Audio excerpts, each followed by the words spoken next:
dangereux et les gens auraient... Pourtant, le Seigneur est là, à nos côtés, toujours prêt à nous aider. Seigneur, tu fais fleurir sur nos lèvres ta louange. Pour le peu d'amour qui germe en nos cœurs, pardon, Seigneur.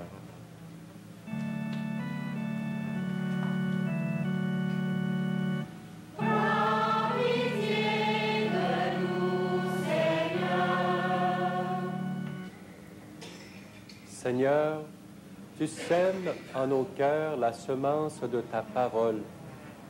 Pour le peu de fruits que nous portons, pardon, Seigneur.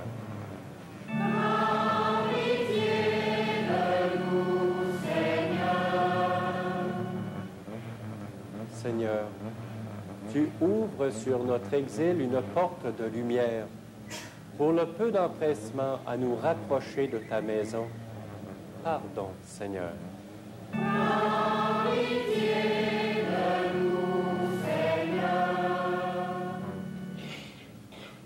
Que Dieu Tout-Puissant fait de nous miséricorde, pour que nous puissions un jour habiter dans ta maison.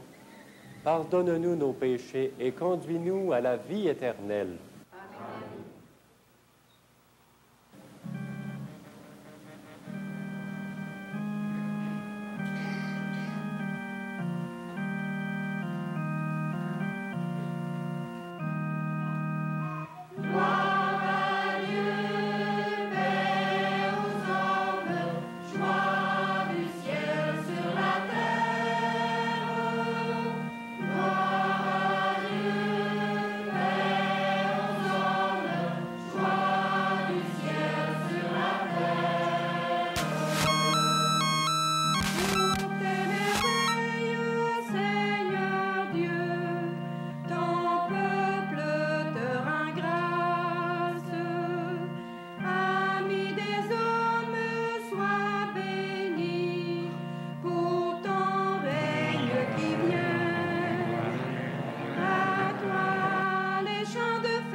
Prions le Seigneur. Dieu Tout-Puissant, force de ceux qui espèrent en toi, sois favorable à nos appels. Puisque l'homme est fragile et que sans toi il ne peut rien, donne-nous toujours le secours de ta grâce. Ainsi, nous pourrons, en observant tes commandements, vouloir et agir de manière à répondre à ton amour. Par Jésus, Christ et Seigneur, pour les siècles des siècles.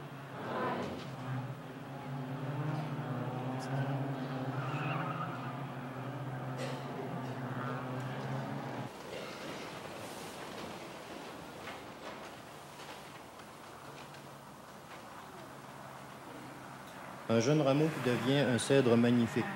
Telle est l'histoire du peuple choisi de Dieu. Lecture du livre d'Ézéchiel. Ainsi parle le Seigneur Dieu. À la cime du grand cèdre, à son sommet, je cueillerai un jeune rameau, et je le planterai moi-même sur une montagne très élevée. Sur la montagne d'Israël, je le planterai. Il produira des branches, il portera du fruit. Il deviendra un cèdre magnifique. Tous les passereaux y feront leur nid. Toutes sortes d'oiseaux habiteront à l'ombre de ses branches. Et tous les arbres des champs sauront que c'est moi, le Seigneur. Je renverse l'arbre élevé et relève l'arbre renversé. Je fais sécher l'arbre vert et reverdir l'arbre sec. Moi, le Seigneur, je l'ai dit et je le ferai. Parole du Seigneur.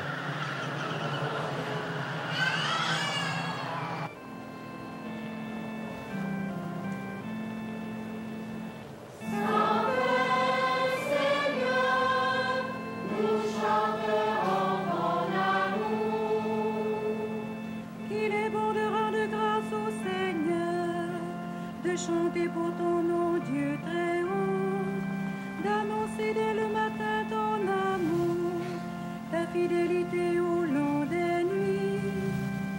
Saint-Père, Seigneur, nous chanterons ton amour. Le juste grandira comme un palmier, il poussera comme un cèdre du Liban, planté dans les parvis du Seigneur. Il grandira dans la maison de notre Dieu. Saint-Père, Seigneur, nous chanterons ton amour. Vieillissant, il fructifie encore. Il garde sa sève et sa verdeur pour annoncer le Seigneur est droit. Pas de ruse en Dieu, mon rocher. Saint-Père, Seigneur, nous chanterons ton amour. Oui, c'est-à-dire qu'ils sont protégés. Les dates avant et arrière sont retenus par des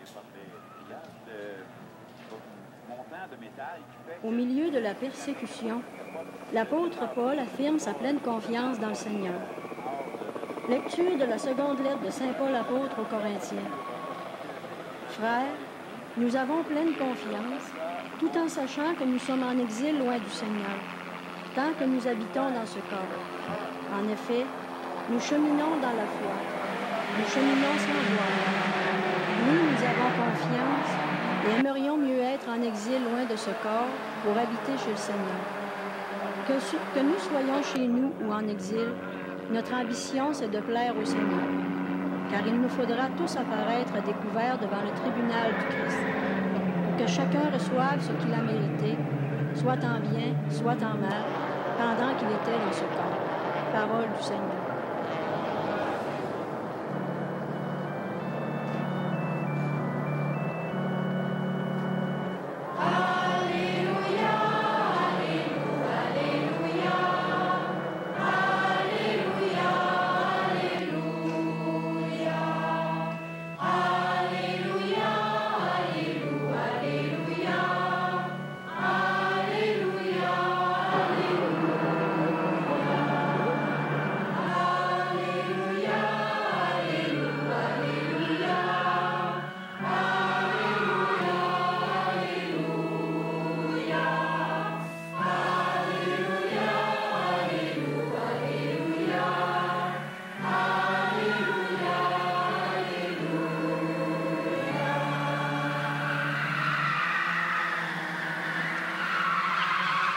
Le Seigneur soit avec vous. Évangile de Jésus-Christ selon saint Marc.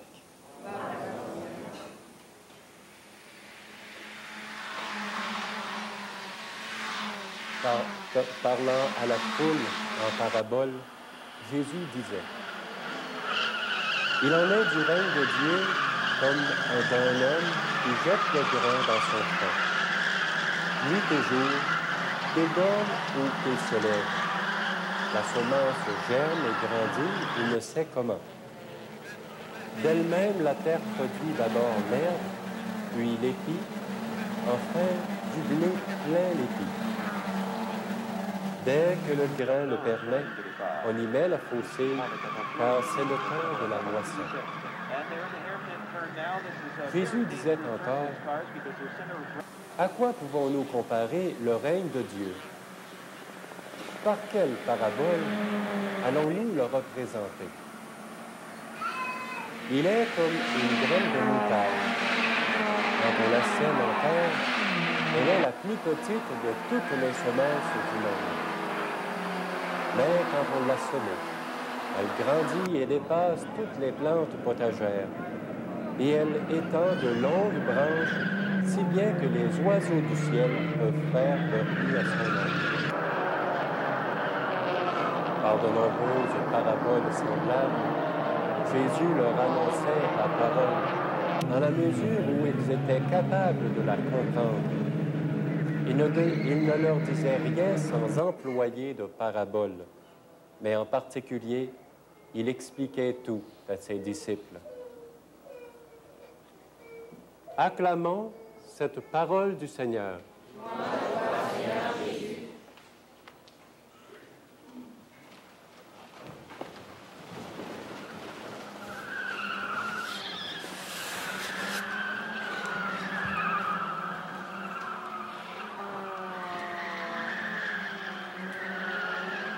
Aux foules, Jésus parlait en parabole. Une parabole, c'est une petite histoire que Jésus raconte, une petite histoire très simple, pour faire comprendre une grande réalité. Et les petites histoires sont là des fois pour porter un message, mais un message qu'il n'est pas possible de toujours découvrir très facilement et très rapidement. Ainsi, les paraboles de la liturgie d'aujourd'hui, elles sont là pour nous faire relire des événements ou des choses que Jésus veut absolument affirmer. Et très souvent, on est porté à ne pas leur donner toute l'attention qu'ils mériteraient, ces paraboles. Elles semblent trop faciles. Leur message semble peu important. Mais ces histoires gardent toute leur actualité. Écoutons-les avec foi. Y a-t-il expérience plus simple et plus universelle que l'expérience d'un semeur ou d'un jardinier? Notre société est majoritairement urbanisée. On vit en ville, que ce soit au Québec, au Canada, en Amérique, habituellement, on vit en ville. Notre société est vraiment majoritairement urbaine. Mais qui ne rêve pas d'avoir un petit jardin? Soit en ayant un chalet, soit en ayant simplement sur le deuxième ou sur le troisième étage d'un balcon quelques plants de tomates, quelques plants aussi d'haricots, ou au moins, un minimum, quelques herbes spéciales pour la cuisine. Cette expérience nous aide à réfléchir sur une situation qui est grande et qui est porteuse de sens. C'est qu'il faut laisser la semence pousser. Il faut lui laisser le temps de devenir à maturité. Rien ne sert de tirer sur les carottes pour qu'ils poussent plus vite. Rien ne sert de les engraisser, de les surengraisser pour qu'ils produisent plus rapidement. La chaleur, la pluie, le temps fait son œuvre. Et une des grandes qualités qu'il faut à un jardinier, c'est de la patience. Une grande qualité qu'il faut à un cultivateur, c'est d'attendre après la prochaine pluie ou attendre que le soleil ne brise pas trop sa récolte, mais c'est d'attendre. La patience est la principale vertu de ceux qui s'occupent d'agriculture. Comme autre exemple, pensons à la croissance d'un enfant. Un adolescent, par exemple, souvent trouve qu'il a les bras trop longs, le nez un peu trop prononcé. Il trouve que son cou est peut-être trop grand par rapport au reste de ses membres, quand ce n'est pas l'inverse qui se produit.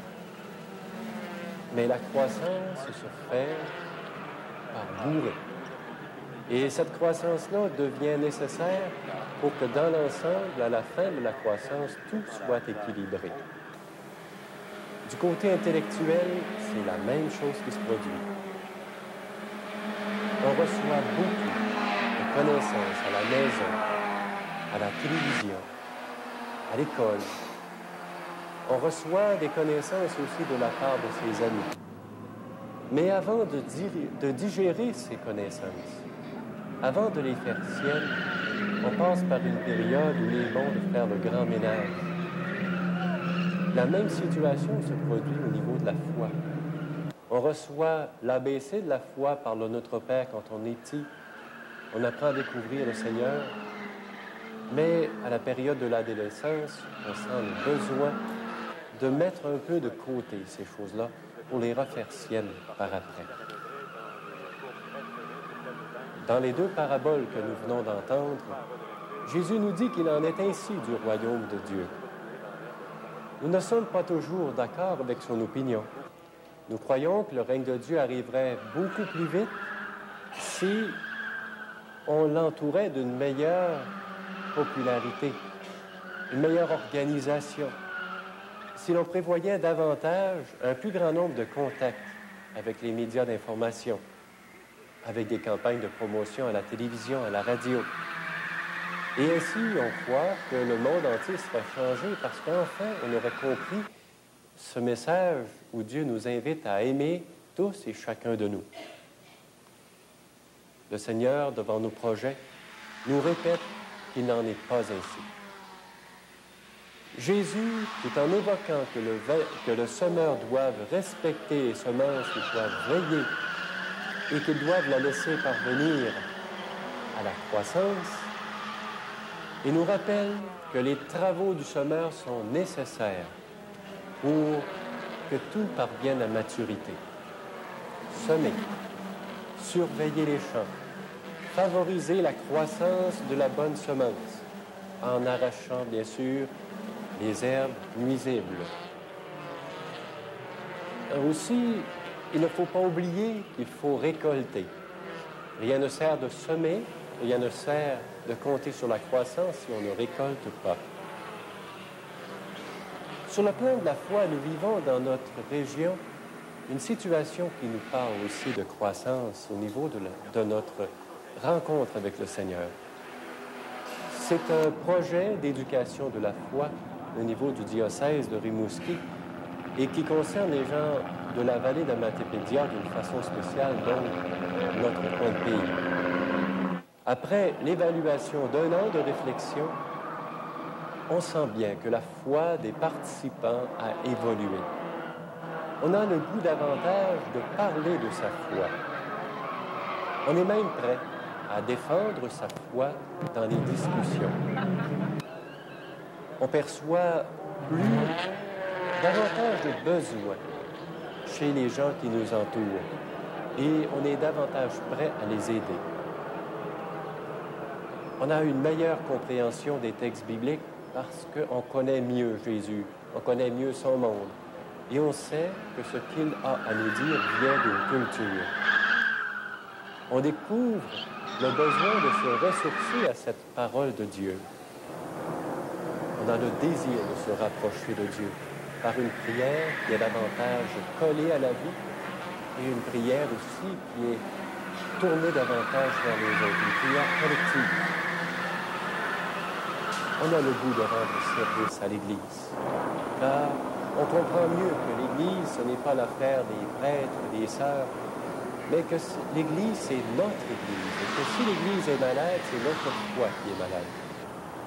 Ainsi, le royaume de Dieu croît dans notre région. Et il faut apporter à la proclamation du royaume de Dieu toute la richesse nécessaire pour notre vie, si pauvre soit-elle. Mais il faut aussi laisser à Dieu sa tâche propre, qui est celle de faire croître le royaume. La tâche de Dieu, elle est différente de la nôtre. Dans un jardin, si nous connaissons bien nos travaux, nous savons que la croissance des plantes pour sa part demeure mystère. Comment se fait-il qu'un navet puisse grossir avec le temps? Même si on ajoute de l'eau à un navet, il grossira. C'est avec le temps, la chaleur, que tout se développe. La tâche de Dieu ressemble un peu à cette énergie obligatoire, nécessaire, qui fait croître les plantes, qui nous fait croître aussi dans notre foi. La tâche de Dieu, donc, elle est là pour revitaliser la semence déposée dans le sol. Nous collaborons à son œuvre, mais nous savons que nous ne sommes pas le maître de la moisson. La présence de Dieu en ce monde et dans notre action est nécessaire. À longueur de journée, qu'on dorme, qu'on travaille, qu'on soit en période de congé. La période de croissance est nécessaire et elle doit durer.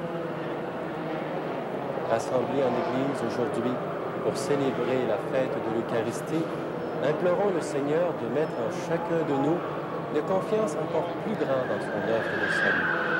De plus, sachons le remercier puisqu'il nous donne part à la table de son royaume, qui ne cesse jamais de croître, un peu comme le grain tombé en terre. Amen.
Le règne de Dieu est comme un grain enfoui dans les sillons du monde.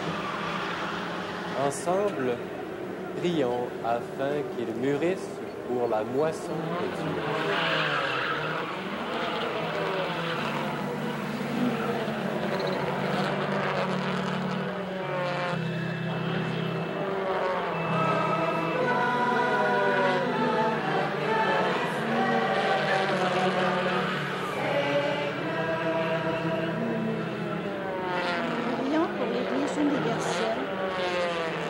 Donne-lui de grandir, Seigneur, et de porter du fruit.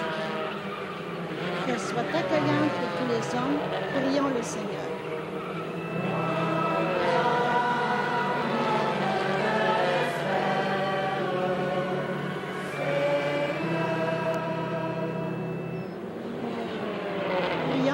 ceux et celles qui sèment la bonne nouvelle. Par leurs paroles, leurs écrits, le témoignage de leur vie. Garde-les, Seigneur, dans la confiance de ta parole qui, nuit et jour, germe et grandit. Prions le Seigneur.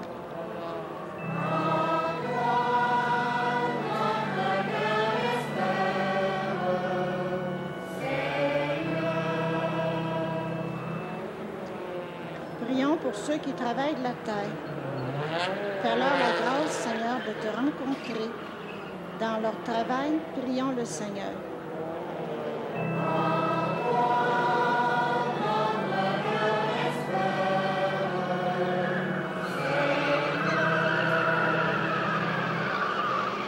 Prions pour les jeunes. Enracine-les, Seigneur, solidement comme un chêne dans la foi et l'amour. Qu'ils trouvent des témoins de la parole chez les adultes. Prions le Seigneur.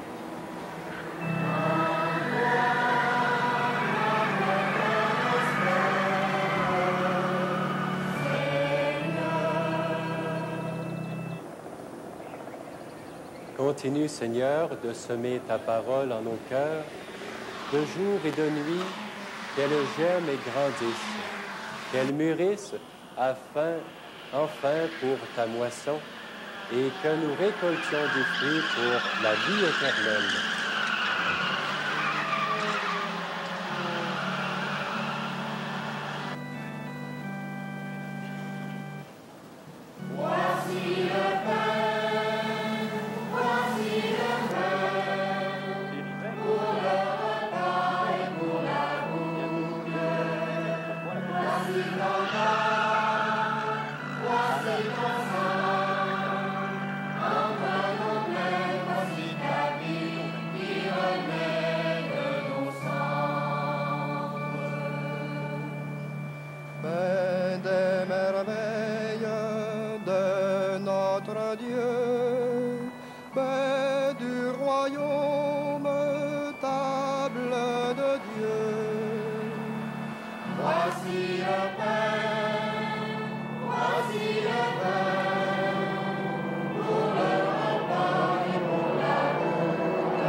Fais pour les noces de l'homme Dieu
Prions ensemble au moment d'offrir à Dieu le sacrifice de toute l'Église. Tu as voulu que nous trouvions, Seigneur, dans les biens que nous te présentons, la nourriture de cette vie et le sacrement d'une vie nouvelle. Fais que nos corps et nos âmes puissent toujours en bénéficier. Par Jésus-Christ, ton Fils, notre Seigneur. Le Seigneur soit avec vous. Élevons notre cœur. Rendons grâce au Seigneur notre Dieu.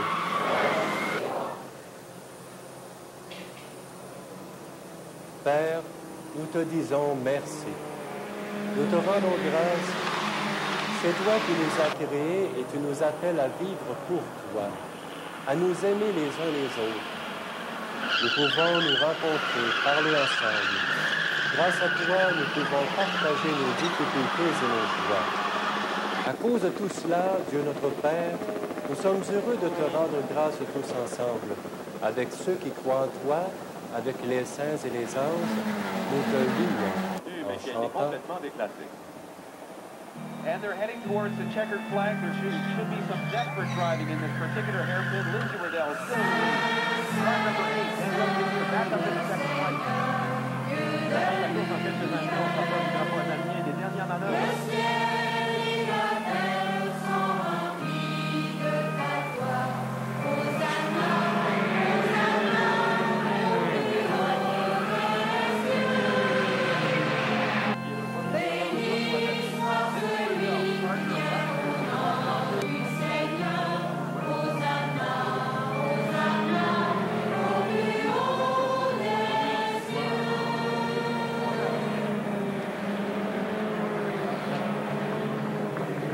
Oui, Dieu très saint, tu es bon pour nous, tu es bon pour tous les hommes. Nous te disons merci et nous voulons surtout te rendre grâce à cause de Jésus ton Fils. Il est venu chez les hommes qui se détournent de toi et n'arrivent pas à s'entendre. Avec l'Esprit Saint, il ouvre nos yeux et nos oreilles et change notre cœur. Alors nous arrivons à nous aimer et nous reconnaissons que tu es notre Père et que nous sommes tes enfants. C'est lui, Jésus le Christ, qui nous rassemble maintenant autour de cette table où nous apportons notre frère. Sanctifie, Père très bon, ce pain et ce vin. Ils deviendront pour nous le corps et le sang de Jésus, ton Fils, qui nous a dit de faire à notre tour ce qu'il avait fait lui-même la veille de sa passion. Au cours du dernier repas qu'il partageait avec ses disciples, Jésus prit le pain. Il te rendit grâce, il partagea le pain et le donna à ses amis en leur disant « Prenez et mangez-en tous, ceci est mon corps livré pour vous. »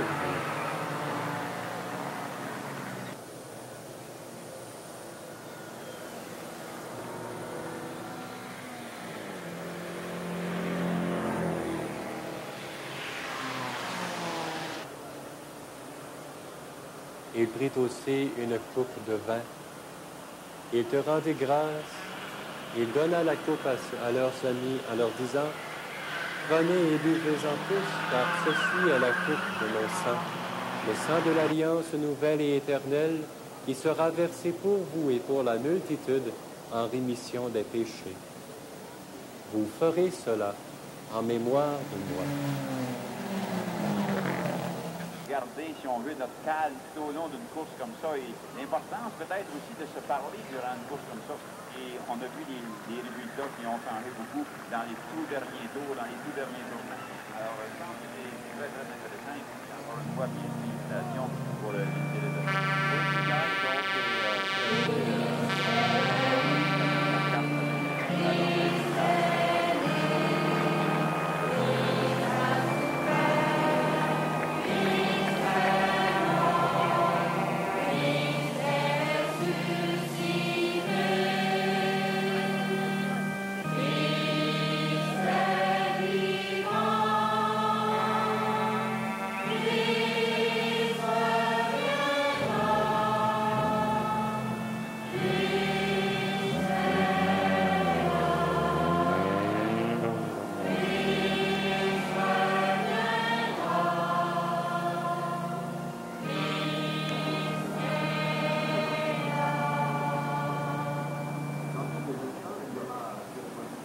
Voilà pourquoi nous sommes ici, rassemblés devant toi, Père.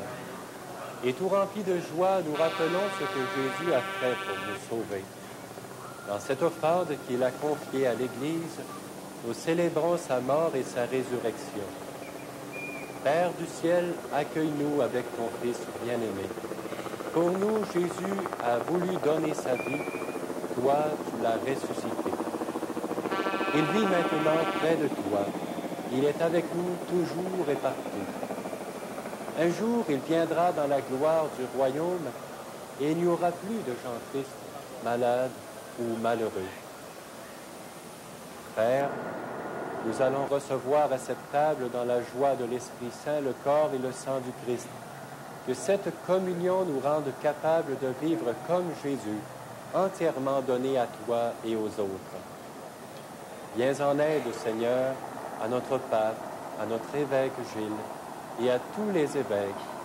Accorde-nous et à tous les disciples de Jésus-Christ d'être de ceux qui font la paix et le bonheur autour d'eux. Et puis donne-nous un jour d'être près de toi avec la Vierge Marie, la Mère de Dieu, avec tous les saints du ciel, tous ensemble dans le Christ. Par lui, avec lui et en lui, à toi, Dieu le Père Tout-Puissant, dans l'unité du Saint-Esprit, tout honneur et toute gloire pour les siècles des siècles. Amen. Bon, mais salut, bon appétit, là.